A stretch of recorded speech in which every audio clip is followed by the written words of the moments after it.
Hi, everyone. This is Aaron, and you are listening to the Sound Words podcast. Dive In, Dig Deep is my Instagram account dedicated to the beauty of the Bible and the role of reading in the Christian life. I recently went live with Abigail Houston, a recording artist, worship leader, and my friend on Instagram. In this episode, we talked about her song, It Is You, her Instagram content and aesthetic, how she's dealing with COVID-19, and what it means to have Jesus as most important in life. Thanks for listening. How are you doing? I'm doing well. How are you? Hey, I'm good. Thanks for going live with me today. Absolutely. I'm so excited. Thanks for having me. So I've been following you for quite some time. I actually wanted to talk to you about your music. You know that my Instagram is mostly about like Bibles and books and reading, but I'm also a worship leader. Oh, Yeah. And really? so music has always been a huge part of my life, and I love just to support just artists in general. I think it's a big part of our Christian faith. But yeah, would you mind telling me more about your music ministry and especially your single that's on Spotify? Because I've been listening to that. Yeah. Oh, thank you. I'm so glad you're enjoying it. Oh, for sure. Well, I mean, music for me has always similar to you. I've loved it ever since I was a little girl. Like it's like I mean, the joke around my family is that like we started really loving music when our chores started because like as kids, my siblings and I would always like sing while we are doing the dishes or whatever, just to like pass the time. But like I grew such a fondness to it and so I remember listening to the radio one day and it was actually Carrie Job's song Steady My Heart. Are you familiar with that song? Yeah, I know. Yeah, I am. Yeah. Okay, so I listened to that, and I remember I was like probably 12 at the time, but I remember thinking like it impacted me so much, and I was like, I want to do that with music. Like I want to, like share God's love and His word with people through music, and so through there it was a crazy series of events. But 2016, I was able to go to Nashville and record "It Is You." And it was amazing. It was so fun. So I mean, in between then I've done a couple like smaller shows just locally, but otherwise I'm a worship leader at my church and I love that and I'm really content there, even though it was funny. I remember thinking like that I wanted it to be something huge at the time, but God didn't open that door. And you know what, I was like, you know what, Lord, if you know best. So it's been a blessing just to be able to lead like a congregation. Yeah. No, that's so cool. So you actually went to Nashville. Can we just talk about that for a little bit? Yeah, Like how absolutely. So I like how did that happen? Yeah. so we so I was about 12 at the time when I was like really like, Mom, I think I want to do this. And so I had a whole bunch of like Christian CDs and she's like, well, we had no idea what like a producer meant or what like no idea music terms whatsoever.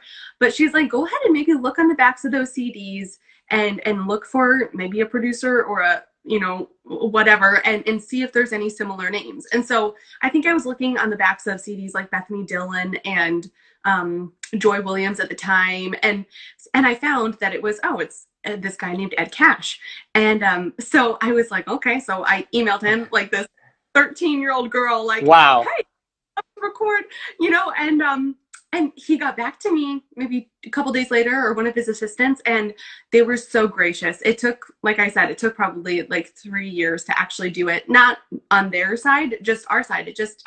It wasn't working out, and it was discouraging at times because I was like, I want to go do this and I feel like God wants me to do this, but it wasn't God's timing. He hadn't opened up those doors yet. So but finally I was able to graduate early in 2016. So that summer we took and we went, and it was amazing. We I think it was a full 2 days of recording just because it was the one song. And, Yeah. and I remember going there and like they prayed for me right before I started singing. And that was something that I was like, what? Like who does that? Like Yeah. I'm the Lord. It was so cool. I really thought that when I listened to it, I was like, this doesn't sound like a bedroom recording. This sounds very professional. Like it has that huge sound, and Yes. it sounds epic, honestly. Like it sounds really cool. Can we talk about the song just for a second? Like Yeah. what's the story behind that song? I think the melody is really catchy. Oh, thank you. Yeah, so the song went through, actually kind of funny. The song went through a few like changes. If you go like deep trying to dig through my YouTube, you'll actually find the actual version that I have. And it was similar, but we just changed the chorus a little bit. Oh, okay, very. That song, it was really, I can't remember like the specific day that I wrote it, but I know I was like, I had several songs that I was thinking of, bringing to Nashville, and we knew that we could only do one at the time, so we were trying to kind of narrow it down. And like when you're a songwriter, it's kind of like, oh, like one song, how can I just choose one? It's kind of like picking a favorite child. You can't do that. you know. So I was like, okay, I wasn't sure, and then I wrote that song, and I remember after I wrote it, I was like, I think this is the one, because above any other song, if this does become a career, I want this to be kind of like the stake in the ground of this is why I'm doing it. Like, it is all about Jesus. It's about him and what he's done and who he is. It's not about me and my talents or anything. So that was kind of why I chose that song, and why I was writing it was just, I wanted it to kind of be a declaration that it is Jesus. Above all else, it's Jesus who is worthy. Yeah, well, it's a beautiful song. We can talk more about it, but okay, let's go off script a little bit. You shared an IGTV video recently Oh, of yeah. another song, right? Is that up and coming? Is that a new one? We're hoping. I'm actually kind of in the process right now of searching out some people to kind of help me get that off the ground. So yeah, I'm really excited. I wrote that about 3 years ago now. Oh, very cool.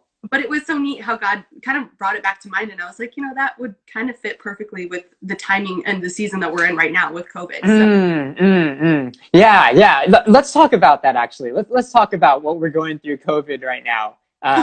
Since you brought it up, how are you doing with everything? How is it where you're at? Yeah. So right now, I'm near Chicago, so it's pretty crazy. We're in lockdown, and I mean, like the regular, like, grocery stores are open, banks are open, whatever. Yeah. It's crazy. Like, there have been a lot of people who have been in panic. Although I will say there are a lot of people who are acting pretty cavalierly about this. Like, there's not as much of a panic, or maybe as much of a respect as I was, hoping to see. Yes. But personally, I'm doing well. It's weird being shut in. I'm a homebody, so it's kind of nice to be home. But there's the weird thing of not being able to go out and not being able to, like, I mean, my biggest thing is not being able to have church. Honestly, I'm like, not sounding cheesy, but that is so hard. It's so hard to not fellowship of believers and community and the preaching of the word. Like, it's difficult. I agree. I think especially, as a worship leader, I really miss singing with the congregation, and it's just not the same watching a sermon online versus being with the rest of the congregation, knowing that, hey, we're all sitting here listening to the word together. I'm here in California, and yeah, that's what we're doing. We're doing the online worship, and we're supposed to be safer at home, so that's what we're doing right now. I noticed that on your Instagram, you post, like, it's almost like devotionals, almost like your content, maybe, or it's very encouraging. It definitely points us to Christ. Can we just talk about your Instagram, your content, and even your overall aesthetic? Like, I dig, like, the whole look of it. It's very clean looking. Yeah, can we just talk about that for a second? Yeah, absolutely. So as far as the aesthetic goes, I'm such a minimalist at heart. When it comes to, like, decor or whatever, I'm very, like, only what needs to be there, So I guess that just kind of flows into my Instagram. And I don't know if she knows this, but I don't know if you follow Alyssa Baird. But she was like one of the biggest inspirations for my Instagram. So that's a little shout out to her. But I remember looking at, this is beautiful. So that was inspiration. But then as far as the writing goes, I along with writing music, I guess it kind of flows into just writing, my thoughts out as well. And I was really passionate when I got Instagram. I was like, I want to use this again as a tool to point others to Christ, because there's just not enough of that out there, and not enough of solid biblical truth. Like, there's some that can be wishy-washy, but that's not really good for anything, Yeah. So I try my hardest to, point people back to the word. And I love writing. I've been pondering the idea of maybe, starting doing a devotional, writing a devotional or a book. It's kind of all up in the air right now, but there's some options and things that I've kind of been looking at, and I'm excited to see kind of what God will do with that. But for now, Instagram it is. That'd be so rad. Well, if you end up doing that, I'd definitely support it. I noticed that like you use like a hashtag at the end of your posts. Yes. What is it? Your hashtag is growth 2020. Yes. Can you just tell me what that is? Because I've been following you for a while, but I don't know what that is. Yes. Okay. So funny story behind that one. I have done a hashtag. I think starting 2017, it was courageous, and then purposeful was 18. 19 was, what was 19? I forgot what 19 was. Fearless. That's what it was. Yes. Yeah.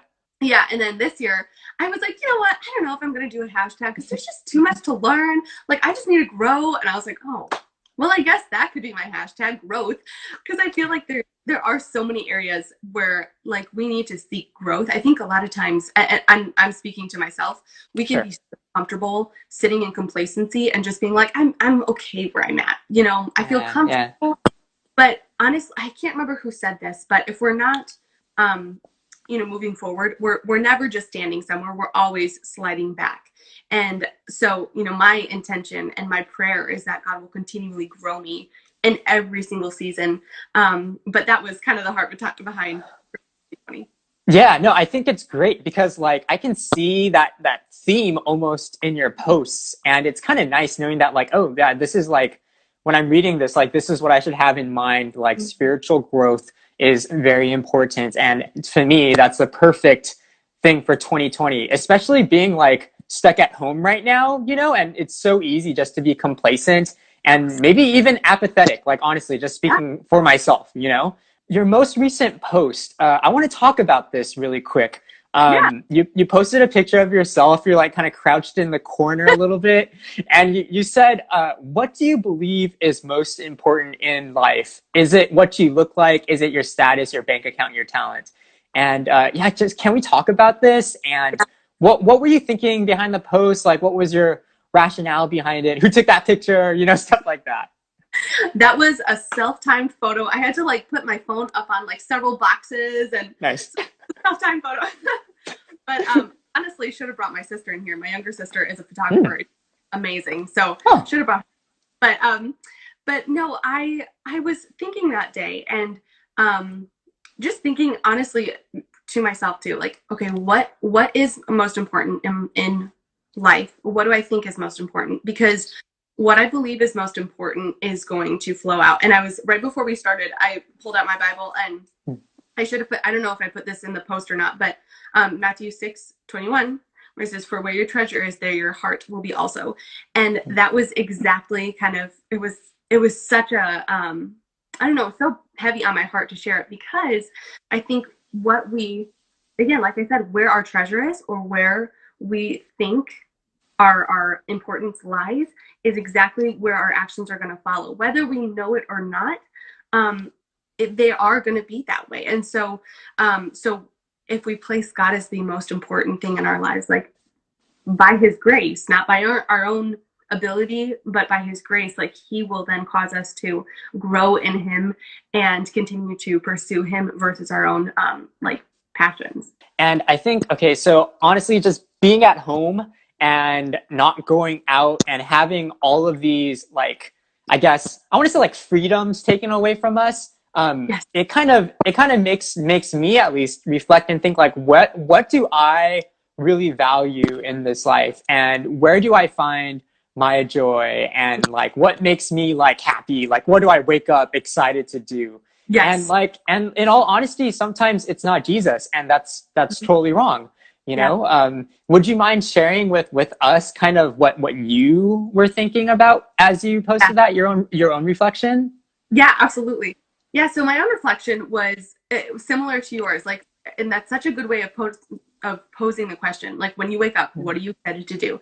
And again, I love being home and I love serving my family. And so a lot of times I'll like, I'm kind of like a Martha, I guess, in the Bible, where you could like I'm the one kind of like running around doing stuff and making things done, where God's like, hey, like have you spent time with me? You know? So there's that mentality of like just doing stuff. And then a lot of times it's comparison, honestly. Like when you get on Instagram and like I see all these wonderful posts or these girls who are just so passionate about Jesus or whatever, and I'm like, I'm not like them. But that's then me placing my heart in that. That's where I find my most importance is my status or in whatever, So for me, direction of no, like your eyes need to be fixed on Jesus. Yeah, that's so important. And like, honestly, we should talk about this another time. But yeah, just kind of being on Instagram and what it means to point people to Jesus and what it means to compare with other people on Instagram. Yeah, I think we should save that conversation for another time, though. There's probably a lot to unpack there. Yeah, I agree. I mean, how was your first Instagram Live? How do you feel? I think you did great. Thank you. No, you did great, too. Thank you for having me. Yeah, thanks. I've been trying to, just kind of practice interviewing people and just having different conversations. And so I'm so thankful that you said that you'd be able to come on. Is there anything else that you'd like to leave with those who are listening? Maybe an encouragement for anybody who's looking at music or looking at writing or just trying to be on Instagram? Yeah, absolutely. I guess I would say, number one, do it all for God's glory, because if there's if there's any other intention, like you're going to be bummed. Like I know I was, because my heart wasn't fully fixed, on just honoring Jesus. And so if that's your goal, God will honor that, whether he makes something big or just keeps it small. And then along those lines, like just be faithful in the little. Like that's what my mom and dad have always told me, like, Abby, be faithful in the little. And if God is pleased to, he might make it big and he might just keep it small. But if so, then you're content and you've been faithful in what you've been gifted in. So just, honor God with what he's given you and then leave the rest to him. That's so beautiful and so important and so encouraging. Thank you so much, Abby, for joining me. Thank you. I'll talk to you later. Okay, sounds good. Bye. Bye. Thanks, Abby, for being my guest on the show, and thank you everyone for listening.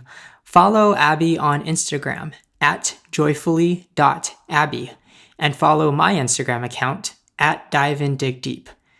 Don't forget to find me on the Sola Network podcast, the Walnut Commentary podcast for my church, and the SVRGN podcast with my wife Jess. I'll put all of those links in the show notes. In the show notes, you'll find the link to the Sound Words podcast archive. And don't forget to subscribe to Sound Words on YouTube, Spotify, or your favorite podcast player. Just search for Sound Words. My website is musicgoon.com. The email address for this podcast is soundwords@musicgoon.com. And you can always tweet me at musicgoon. Thanks. See you soon.